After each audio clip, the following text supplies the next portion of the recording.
And we are live. Welcome, everybody. Hi, this is Jacob from the Crypto Cave podcast.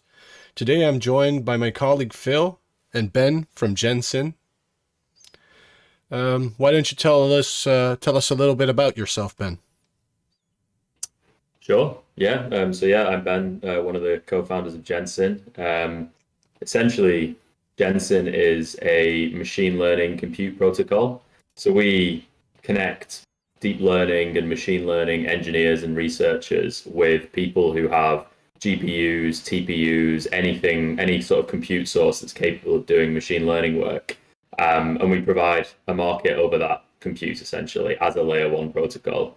I guess the most interesting thing to listeners here is that we provide a sort of a yield that isn't dependent on Ethereum or the other layer one protocols that use that kind of compute for consensus. We don't use it for consensus. We use it for real world machine learning work. So someone's training a machine learning model for anything, self-driving cars, text processing, chatbots, all of that kind of stuff that goes into the products that we use.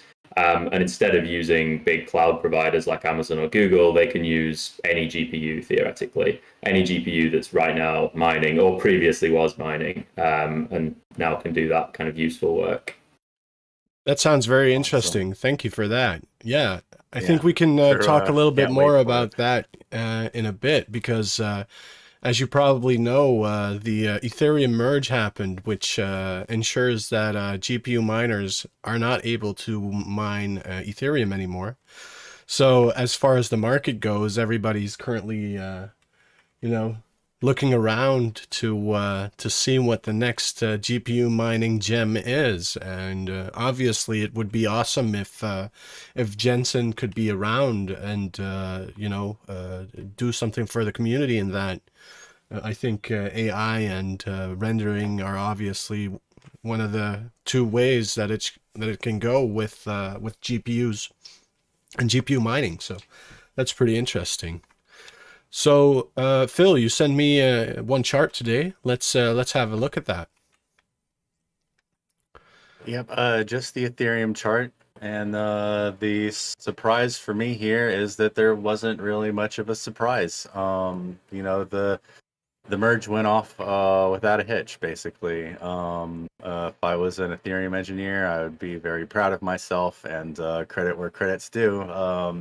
It went very smoothly. We some of us stayed up late and were watching on the Block Explorer, blocks being found by mining pools, and then right into the staking blocks with no hiccups.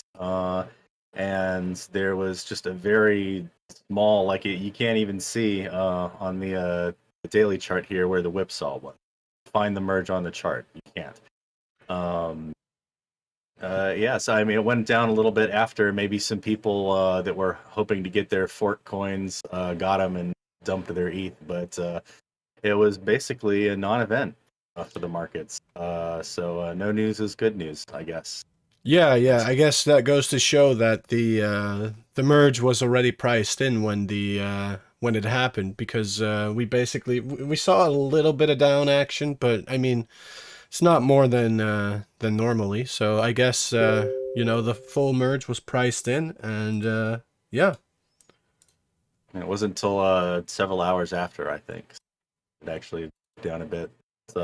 Yeah, not even that much. So yeah, like you said, priced in. But what did move a lot, if you have them ready, were the hash rate chart. Yeah, yeah. Those have moved quite a bit. Let me grab one of the hash rate charts because obviously Ethereum kind of flatlined. Let me get one here. All right, yeah. So here we have the Ethereum hash rate, and right at September 15th, around 8 in the morning for me, and that was around midnight for you guys. Um, it just uh, stopped being mineable.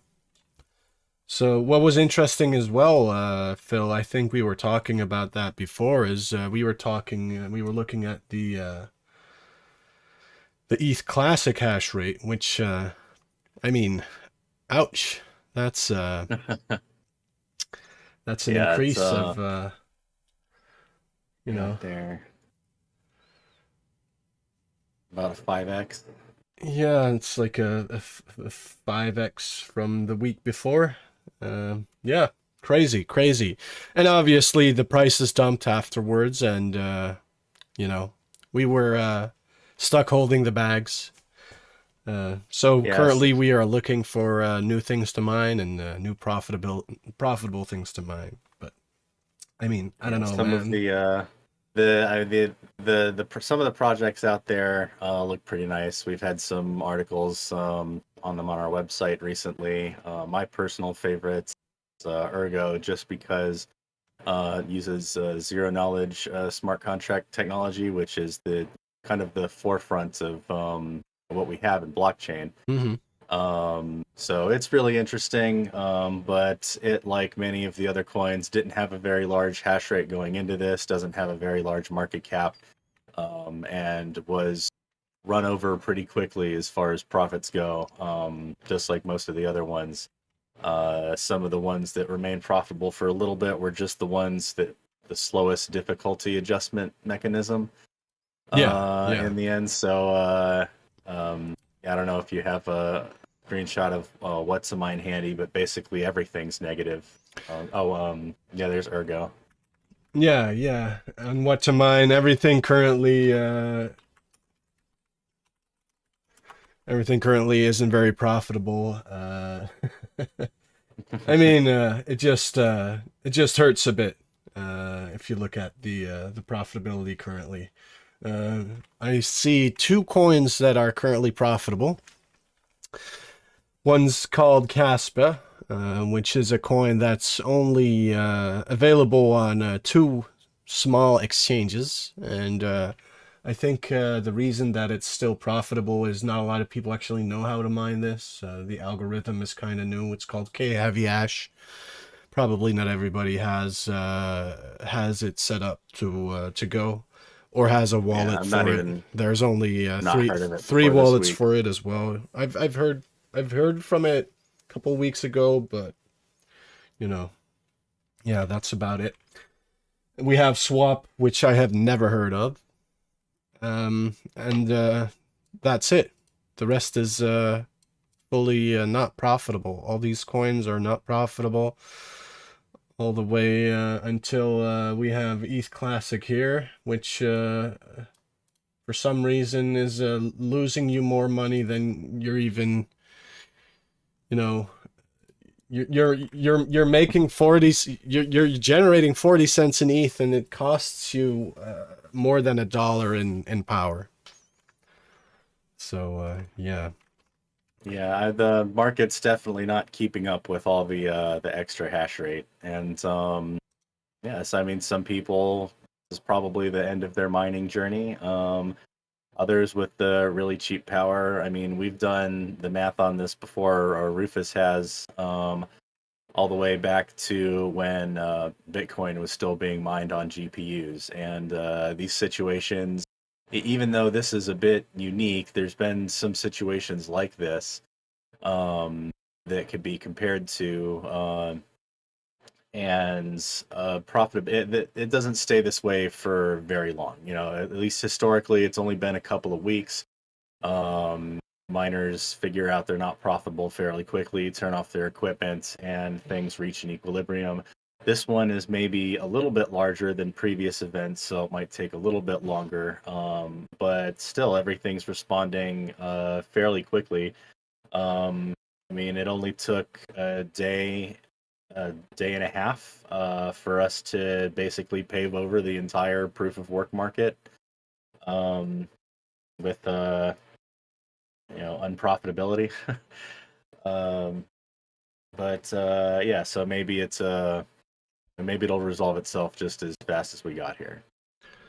I mean, already in the last day, we were seeing a profitability sorry, a hash rate drop in Ethereum Classic for over 25%. So I think people are basically currently turning off their miners and or continuing to search for newer products. I've seen an influx of miners on the Discord channels that I join. I join some experimental mineable coins and stuff like that, and you see people joining them and start just speculation mining, basically mining a coin that's not yet on an exchange and just hoping it's going to be the next big thing. Talking about the next big thing, though, Ben, can you tell us a little bit more about where the idea for Jensen came from? Yeah, sure. Essentially, it came from mine and my co-founder's backgrounds in the machine learning world. So I did a PhD in deep learning, focused on essentially optimizing the structure of deep neural networks. That's insanely computationally heavy. You need ridiculous amounts of compute, and over large clusters, kind of distributed compute. Getting access to that is hard. It's really expensive. It's siloed in either massive cloud giant companies or behind a massive capital cost, basically, to build your own network. My co-founder Harry, his background was in building applied models in industry, essentially where they've got the money to get access to this compute, but they have to do it via those cloud giants. And when you actually come to sort of buy the compute from them, you realize there's gates beyond money. They'll give you certain quotas of compute, and then you have to sort of prove usage, and then you can go above those quotas. So essentially, we kept seeing this problem of we couldn't access the compute we needed. We spoke to tons of other machine learning researchers and engineers, and it was a incredibly common problem across the industry, basically, where people couldn't get access to this compute. We'd been developing this technology where you could build distributed machine learning models over essentially private data silos, and we realized that that same technology applies just as well to compute as it does to data. Mm-hmm, So we saw that problem, and we thought there has to be a solution here. What's the biggest problem within that? And it's trust, basically. Because theoretically, you can just start sending jobs out to people's GPUs. It's not a sort of complicated idea. You have a task that you want to do, and you just need to distribute it out. But you have to be able to trust those people, and that's where it starts to get difficult. People have tried with sort of centralized approaches with onboarding processes for people with GPUs to say, yes, I'm kind of trusted, we have a reputation system and all the rest of it, but it just doesn't scale. It can't get as big as a kind of global network because you've got that bottleneck of the centralized party. And that's where, when you combine it with blockchain tech, it starts to get really interesting. If you can verify that somebody's actually done a machine learning job that they've said they've done without requiring that kind of trusted third party, then you can create this on almost infinite scale, because it can be verified by other participants, recorded on a ledger that everybody can see, and that system can be automatic. Payments can be done automatically as well, and the kind of limit on scale just disappears, basically. So that's what Jensen is doing. The principal problem is that verification of work, and that's what we've solved, essentially. I think that's pretty interesting. So it's also very, very easy for example, are you also thinking about maybe giving away certain grants to students, for example, or working with universities on it, working, basically giving away compute power, because that's the nice thing about blockchain. If your token has value, you can basically use that to, give away certain types of research grants to certain teams, or, stuff like that. Absolutely. We're really keen to do that. The way we kind of model ourselves is the typical protocol, layer one protocol way. So there's no profit margin on the compute or anything like that. The protocol simply needs to maintain itself with a treasury, essentially. And that treasury goes towards protocol development, but also, like you say, it's ecosystem development. And with a network like this, you can start to subsidize usage, you can build even bigger models. But the key thing is, they don't necessarily need to be owned and siloed behind a large company that sort of has amassed the compute and then can drip feed those models out to the world. In this way, we can sort of provide grants to universities to build these things. We can also allow people to form cohorts and train models together. So in a smart contract, you could simply start sending different amounts of money from loads of different places to sort of crowdsource the funding to train a big model. So where you see like GPT-3 from OpenAI, you could have that, but it's crowdsourced, the training, which we think is really interesting because the model's owned by everyone. Like folding at home or something like that, so, or SETI or one of those, but this time you actually get to be paid. Exactly. That's a really good analogy. It is. It's like those volunteer compute networks, but it's financialized. The problem is when you financialize it, there's all those incentives to sort of lie, basically, which is the hard problem to solve. But other than that, it's very similar. Yeah, and this sounds incredible. I mean, this is exactly the sort of blockchain project that I love to see, because it solves the like you were saying, the bottleneck of the trusted entity, right? Which is the whole point of this technology. So if you can, actually apply the technology in a spot where it should be applied, rather than just stuffing a blockchain anywhere you can find a spot for one, you typically wind up with something very good, very exciting. So. Yeah, I guess I think we've spoken before. You were telling me the rates for this sort of work from the big companies is, did you say $2 an hour, or something like that? Yeah, I think the minimum you can get down to for a sort of reference GPU right now with a smaller provider is about $1.60. But yeah, from the big providers, you're looking at $2 plus for a pretty mid-level GPU, to be honest. That's insane compared Yeah. to the profits that we've seen in proof of work mining, even historically. Ethereum profits, never would have reached that. Like, you'd be lucky to make that a day with a decent, even a smaller mid-level rig. But you're saying every hour. That's that's a very large market gap to fill there, with a lot of people that I'm sure would love to fill it. Yeah, I think it's a great opportunity, but obviously there comes some extra costs for the miners, right? Because you need access to a fast internet connection. Well, I mean, I hope everybody already has that, but you also need a fast hard drive, for example, right? Yeah, exactly. So that's what we're trying to figure out right now, what that sort of set of typical upgrades looks like. Depending on how you've got your mining set up right now, you likely need more memory, faster storage, like you said, definitely a relatively high bandwidth connection.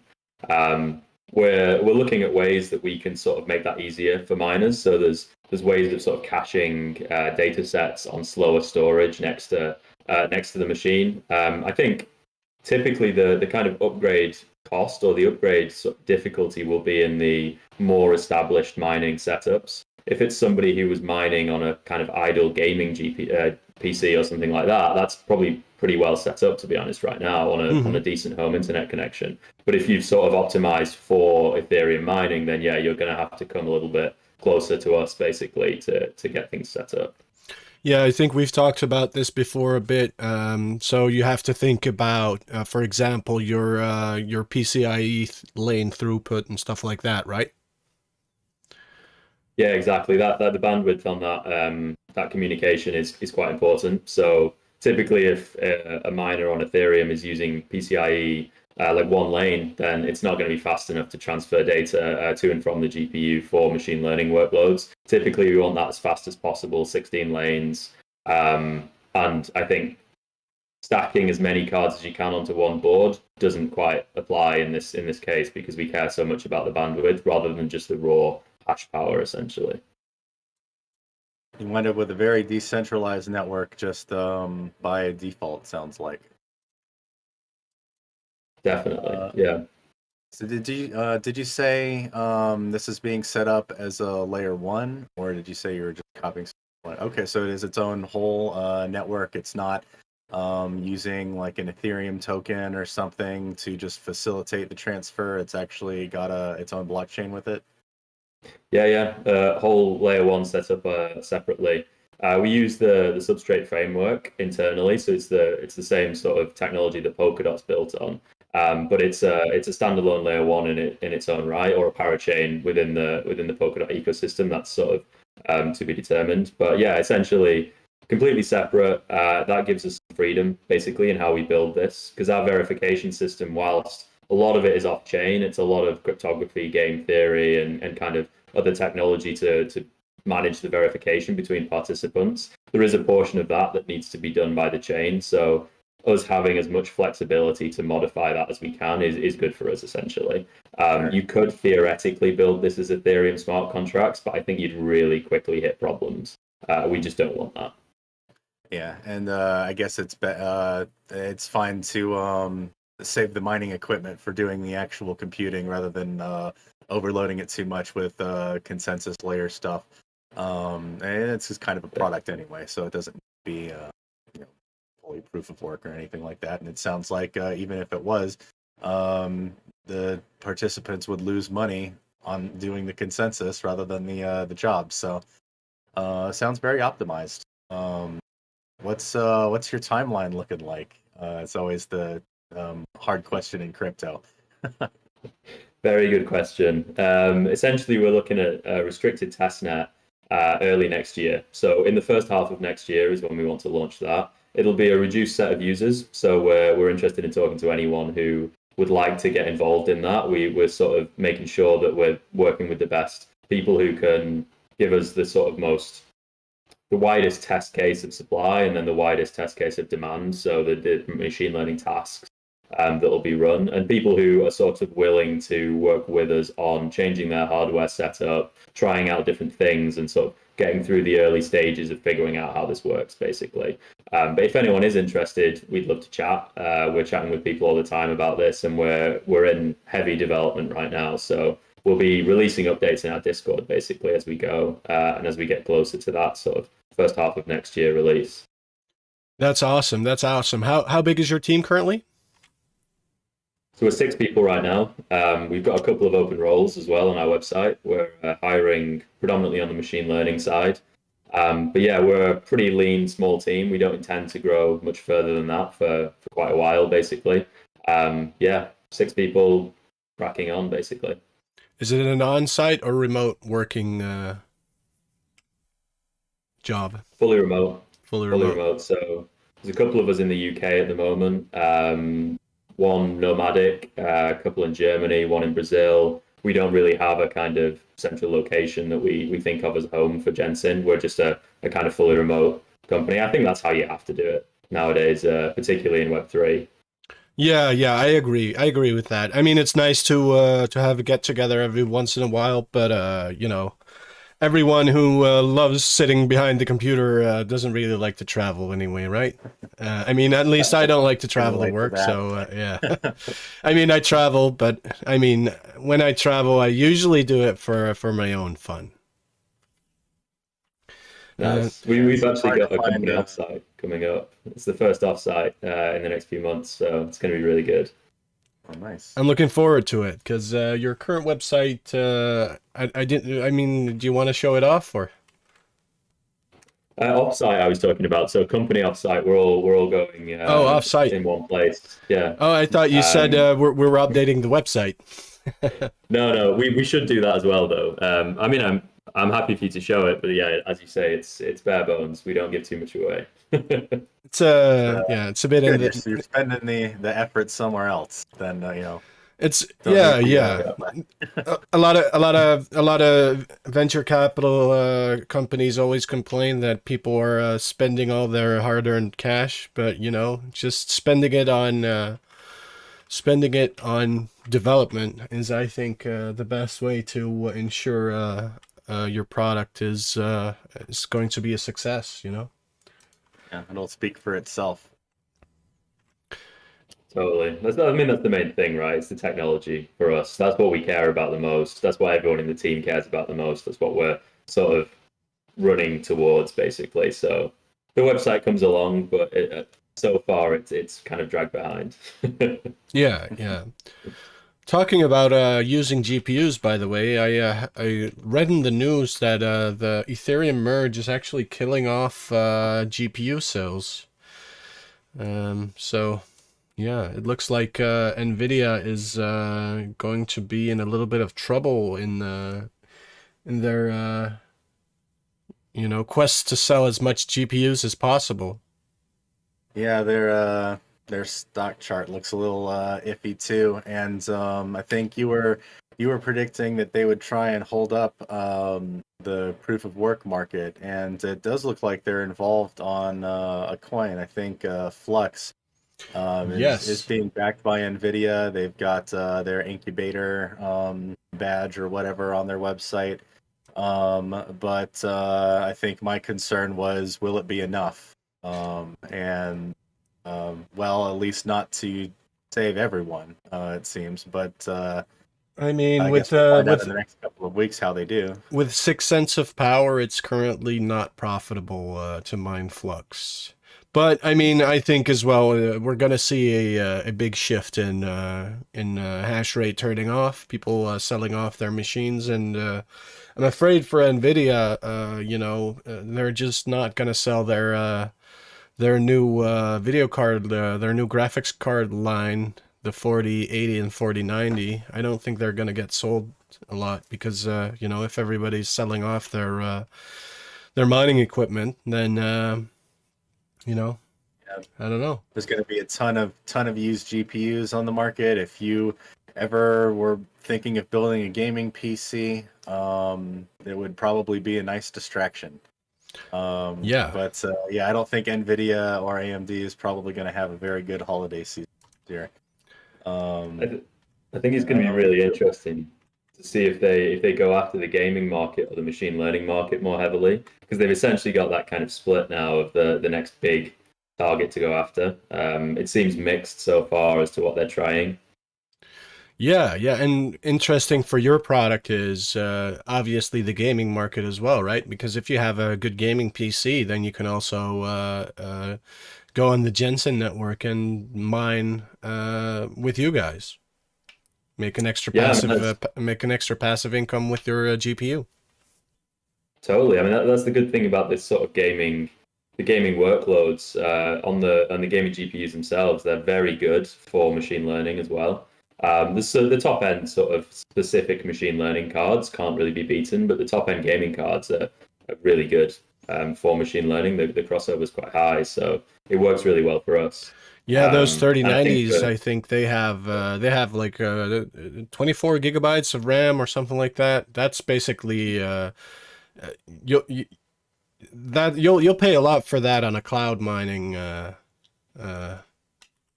platform. totally, yeah, it's a very good card. Yeah. Let's see if we have any other news stories. I was reading that the White House was putting up a framework to regulate crypto, which was quite interesting for me. Can you tell me something about this, Phil? Did you read this? I read through it quickly. I didn't actually see anything too specific, so I'm gonna have to do a little bit deeper digging and see if there's actually a framework out, or if they're just talking about putting a framework out. But I couldn't really uh, see any meat to that. It says they just put it out, so it sounds like it should be somewhere. Um, but yeah, I didn't have time to find it for the show. And regulation could be good or bad depending on how it goes. If they manage to keep out some of the scammers or do that a little bit more effectively, that's generally better for people getting in crypto. On the other hand, if they word things slightly wrong, they can end up causing a huge problem unintentionally. And I think of the that omnibus spending bill, was it last year? And there was something that they had worded about crypto, and it was going to result in just a completely unworkable situation. And they rushed amendments to try and fix it at the last minute, and none of them passed. And in the end, I think the IRS was just like, don't worry, we're just not going to enforce this because it's such a problem.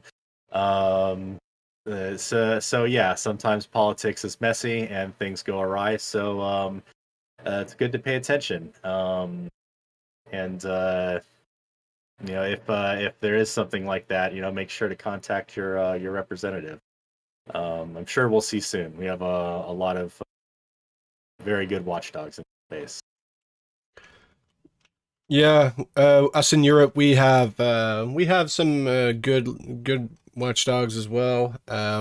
I mean, the European Union itself is always busy. They're very critical about crypto, but also very open, I think.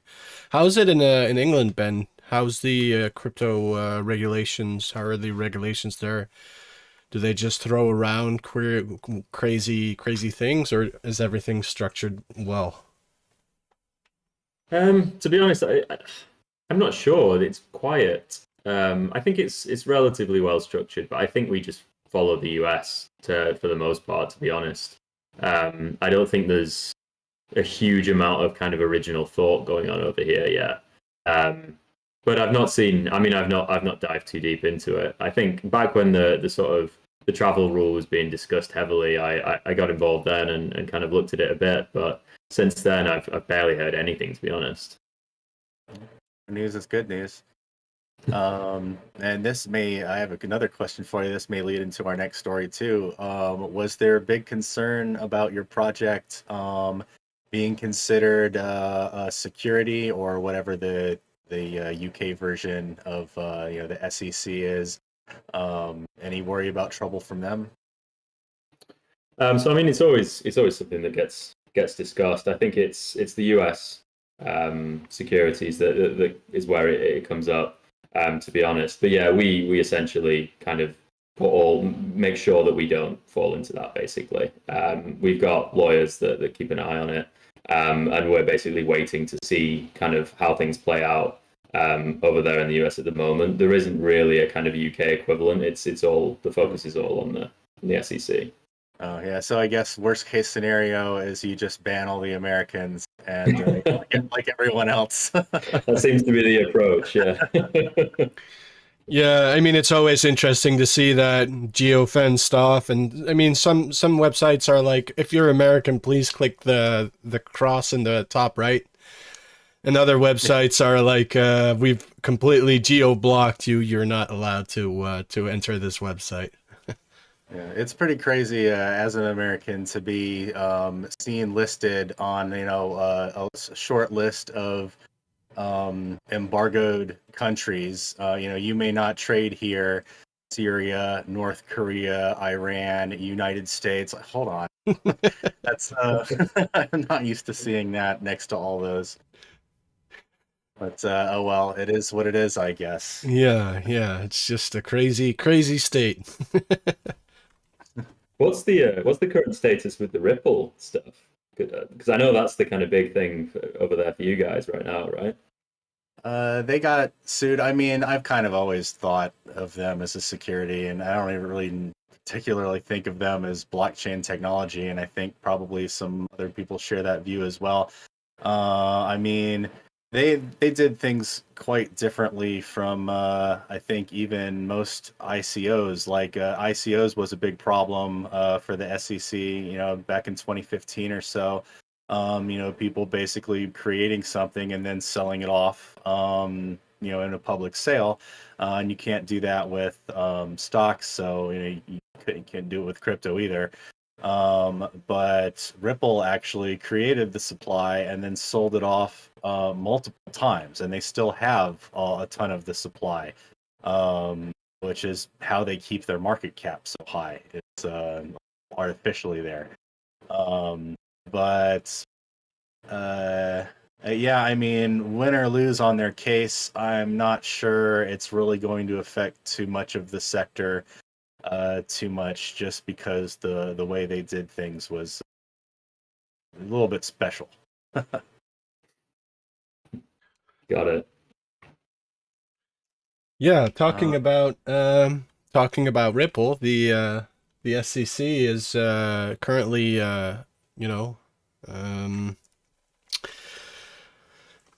they have some thoughts about proof of stake currencies. Did you read this, Phil? Yeah, this is an epic troll, if anything. Hours after the merge, Gensler says that there's going to be extra scrutiny for proof of stake blockchains, and I could see what he's talking about there, but I don't think Ethereum right now would necessarily fit under that umbrella. The SEC actually has some really good guidance. Typically, when I see a list of things not to do from the government, and something's not too clear on what you can do, they usually don't clarify it. But I think the guidance from the SEC quite good. There's a lot of things that they say if you do this, you are less likely to be considered a security. You know, of course, they're not going to say outright for every case that you're, in the green if you do this, because somebody will come up with a wacky way to do something naughty.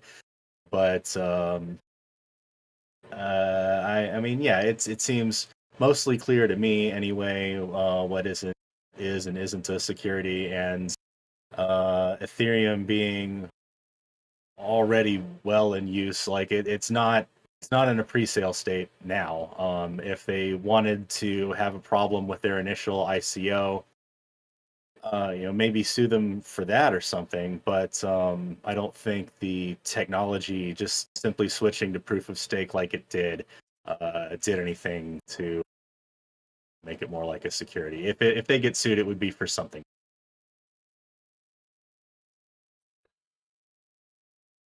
Yeah, I mean, it's not very good for the ecosystem as a whole. I think if every proof of stake coin is deemed a security, that will be a very hard blow to crypto as a whole. So I think they will probably work around it. They usually do. But I mean, obviously, like obvious cash grabs and Ponzi schemes need to be, worked out of the market and need to be tackled down as quickly and fast as possible and as efficient as possible as well. So I think these guidelines will probably bring a little bit more clarity to that. Yeah. Any interesting projects you're currently following, Phil? Just that Ergo, and Jensen here, of course. Um, yeah, I mean, not too many of the other coins, when we were researching them stood out, other than Ergo and Flux. I mean, certainly could have been something that we missed, but some of these are kind of half maintained. Some of them are kind of older technology, that's better done by something else. Yeah. Oh, and I guess I have become a Mina maximalist for some time down the line. If you're not familiar with Mina, it's technically a proof of stake cryptocurrency. It uses what do they call it? I'm gonna get the a bridged blockchain. I think it's some word for short, right? It stays at a very small size, and they actually sneak proof of work in through the backdoor a bit, through their snarket place. Every transaction requires a bit of computation with it. Rather than having the miners providing security at full blast all the time. We essentially get the security in as needed with every transaction. So it seems like a lot more efficient use of it. The nature of the blockchain itself actually seems like a staking system that can work. Most of them don't. I'm sure most people are familiar with the various flaws in various, like even DPoS staking networks have had issues where they've had to fork a new chain after getting taken over. And this one actually doesn't seem like it would have that problem. And it's very specific to, it's a succinct blockchain. That was it. And it's very specific to that type of blockchain. You can only do this type of proof of stake consensus called Orba. There's already an Orba. All right, I forget the name of that too. Forgive me, but it only works on that blockchain. You can't replicate it on a different type of blockchain. So there's still very heavy development. The token is out, but all of the snarks are free, just because there's no traffic on the chain. So if you were looking for work to do as a miner, you won't find it there just now, but maybe a couple years down the line, It does seem like a very scalable technology. That's interesting. I think the proof of work to be able to do a transaction is quite interesting. I think I've seen that the first time I saw that was in 2016 or 15, I think, when the Nano blockchain first got around. If you guys don't know, Nano is a blockchain where you can send coins for free, but by basically doing your own proof of work every time you do a transaction.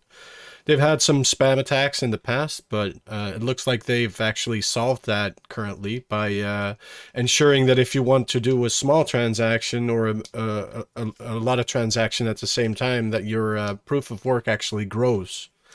So if you want to do a lot of transactions and you want to spam the network, it just becomes harder each time you want to do a transaction, which I think is pretty interesting.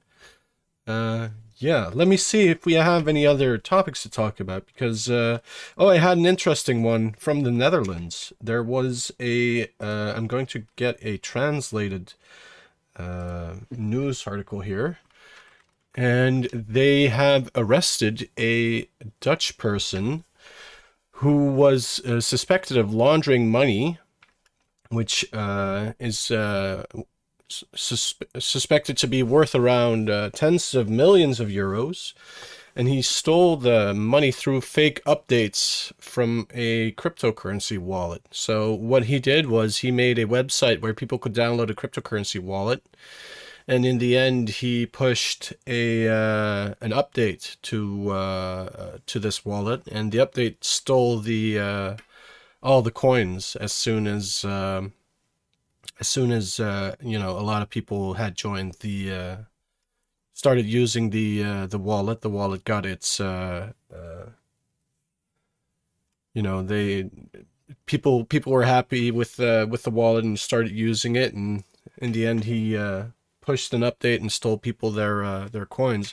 What I think is pretty interesting is it says here that the he changed all the coins to Monero through BISC.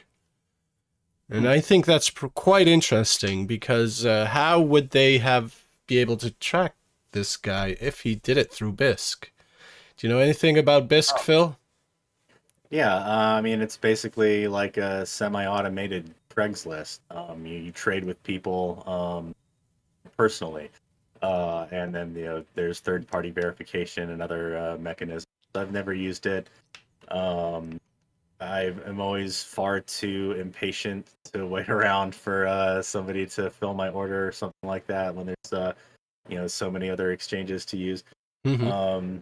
But yeah, I don't know. Maybe it was a sting operative or something like that.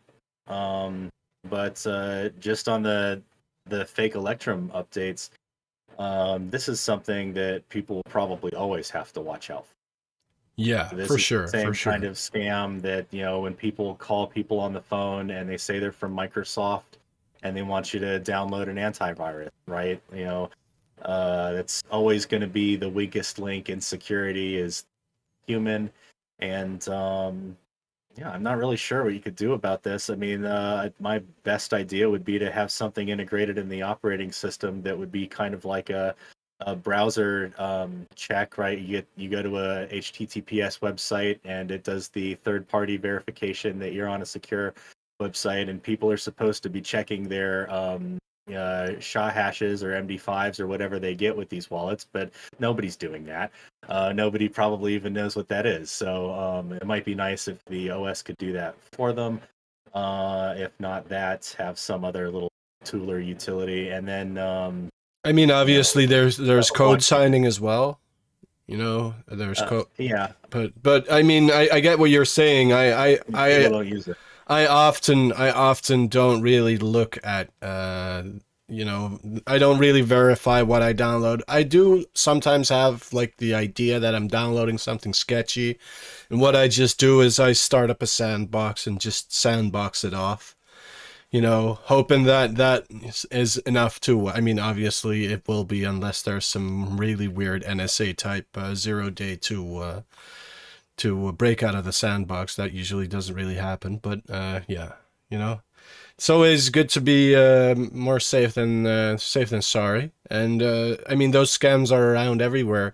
I think I got a scam a while back that said, "Hey, you won an airdrop. Just download this airdrop wallet." And I was like, Yeah, we'll be "What?" we'll be we'll be preaching security and awareness on this podcast until we're dead. I'm pretty sure. Yeah, yeah. Have you It ever only been? gets worse, right? as well. Yeah, yeah. It gets so you always see this as soon as the market is going up again, there's scams everywhere. And then, funny thing is, right now the market has taken a dip and I've seen less scams, I think. Or maybe it's Yeah, just that less people profit to be made. Hopefully, yeah. that's a sign of the bottom. Yeah, let's hope the bottom's out of the market. I know a startup that's working on the kind of the social sort of aspect of those scams, essentially detecting when if your wallet's being emptied, for example, you probably didn't do it, so something's kind of got in and is trying to make that transaction on your behalf, and then going a bit deeper, monitoring things on the chain and stuff. They're still in stealth mode, so I don't want to say any more, but yeah, there's definitely some cool stuff happening there. I'm pretty Good. excited. I think when we come back round to the next bull market, we'll see a lot of that stuff kind of resurface really heavily. That's quite interesting. To be fair, I don't think that there's a lot of people use MetaMask, and what's funny is I think MetaMask used to they used to give you warnings when you opened a scam site, but like the last 5 scam sites I opened, my MetaMask never like gave me any warning whatsoever. I think did they stop that, or is it still there, Phil? Do you know Never that? seen that. I've never seen that. I thought they had it built in, but maybe it was just an experimental function they had a while back. But I can remember that from like 3 or 4 years ago when I first started using it. I'm not sure. Maybe it never took off or something like that. I don't know. I think you used to be able to like report sites as well through MetaMask, but I don't know. That sounds like a good, maybe different extension to have. Social reputation or something like that. They're probably that already, but maybe not. It's probably there. It's probably, I mean, a crypto scam report button or something like that. It's there. So what's always interesting is what I think is for example, I use DuckDuckGo a lot, but when I like search for when I search for PancakeSwap on it, I always get like these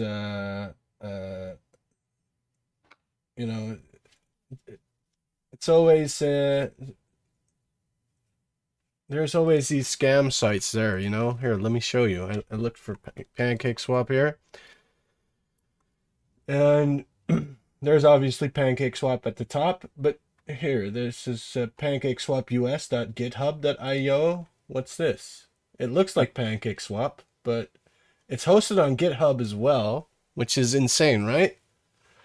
Yeah. It's pancakeswap.github. Oh, wait. I clicked it, and now I do go to pancakeswap.finance, so I'm not sure why. No, maybe that was their actual GitHub or something. There's a pancakeswap.godaddysites.com, which is also, I don't know.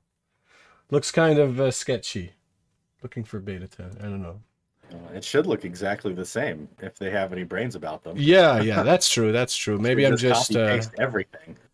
maybe I'm just wrong about that. But I've seen a lot of scams in DuckDuckGo pop up. Yeah, They I've must seen have. stuff come up over on the top result, the scam. Oh. And I'm like, hold on a second, that's not.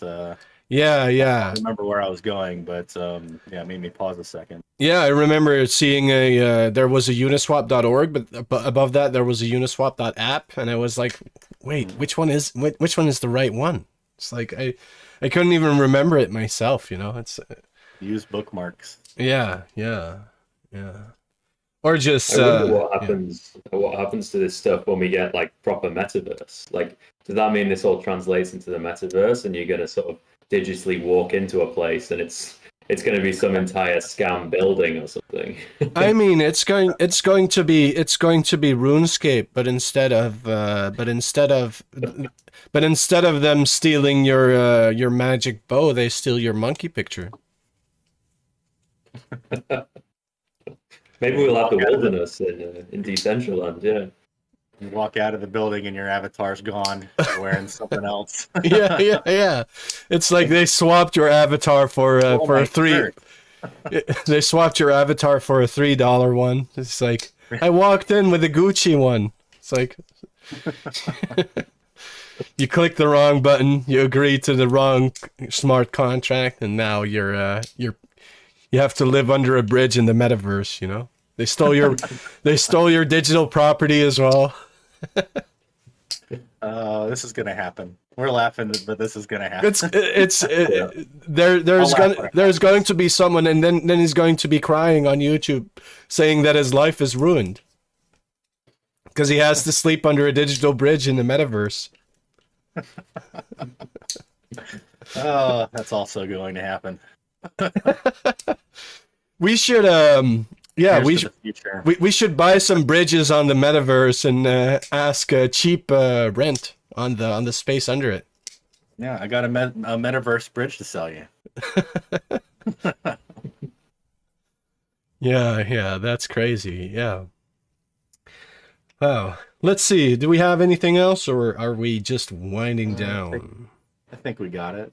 Yeah, I think we have it for all the articles for today. It's almost been an hour. We'll duck out a little earlier. It was a surprisingly slow and uneventful merge week. So yeah, it would have been interesting if a lot of things happened, so. but yeah, I guess they just really tested it very, very well. We were a little bit skeptical. I saw skeptical in crypto. ETH POW launched. I saw it dumped to $13. That's the only thing I took a look at. I haven't looked at any DeFi on the chain. I guess it's just not there or not working at all. It's mostly fine. No DeFi imploded. We didn't have any oracles mess up. There were no. No, I'm talking about ETH POW. Okay, but I thought you were just talking about the DeFi stuff on ETH POW. Yeah, I'm talking about stuff on ETH POW because that probably did collapse immediately. I don't think any of them supported it. Yeah, it's going to be. I don't even know how to look all that up. There's probably not even a block explorer or anything. So, yeah. Oh, yeah. I mean, at least they tried to scam us, and basically no one really cared, I guess. Because I think we said it before, ETH POW, it's just going to be a cash grab, and that's about it. Yeah, we've got ETH Classic for the code is law. Yeah. ETH Classic is the fully anarchist ETH. It's been up and running and already has bridges to it. You can bridge your Tether and DAI to ETH Classic from ETH. You can't bridge any wrapped Ethereum Classic because there's not an official wrapped Ethereum Classic, and all of DeFi assumes there is only one wrapped gas token. So they've got to figure that out. But if they do, I'm sure a lot of stuff will probably get copy pasted. Because why not? Fresh ecosystem. Yeah, sounds great. Fresh ecosystem that's been around for over 7 years or 6 years. So, yeah.